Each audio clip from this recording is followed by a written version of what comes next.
Well, in today's parable, Jesus presents a farmer as a beholder of miracles. He would sleep and rise night and day, and the seed would sprout and grow. He knows not how. The farmer cannot manufacture a seed. He can only select the seed, plant it in the right conditions, irrigate it with water, and give fertilizer when needed. And the result is powerful. From one seed comes a plant that produces grain, fruit, or vegetables much more valuable than the original seed he planted. Well, on my bedside table, I have 5 essential things. Well, first used to be an alarm clock, which is now replaced by my mobile phone. That's where I keep my alarm.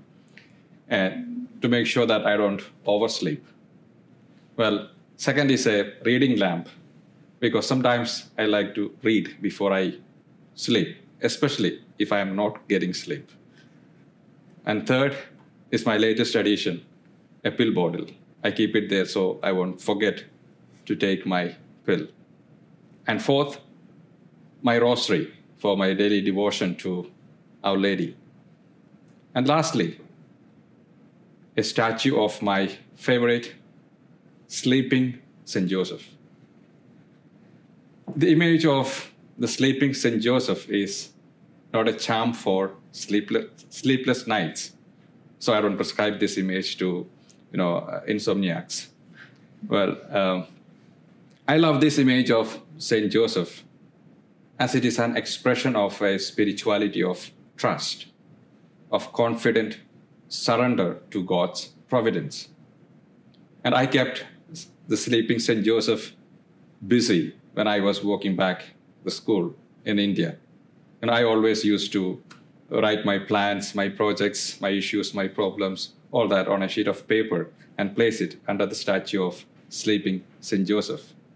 And from time to time, I asked him to pray over it and take it to God while he dreamt and while I slept.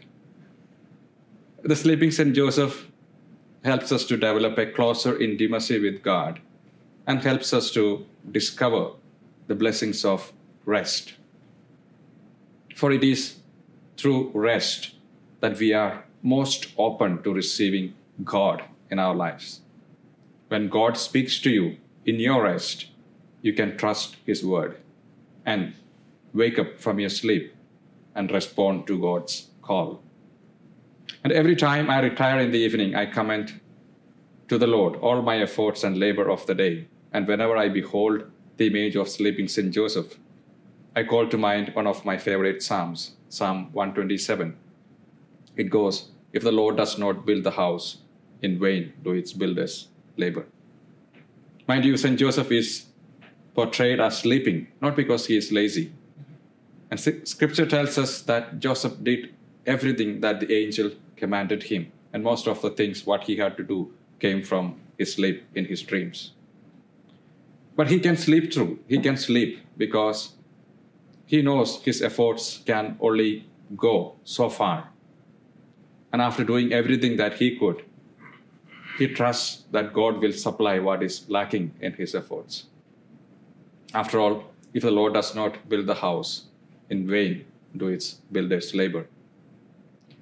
And this is why Jesus teaches the parable of the sower who tills the ground and scatters the seed and then goes to sleep. Because the seed sprouts and grows, though he does not know how. And all by itself, the soil produces the grain. First the stalk, the head, the full kernel in the head. Like St. Joseph and the sower, God is our active and faithful partner in the project we call life. And let us labor all we can and then sleep blissfully at night. Work everything. Work as if everything depended on you. And pray as if everything depended on God.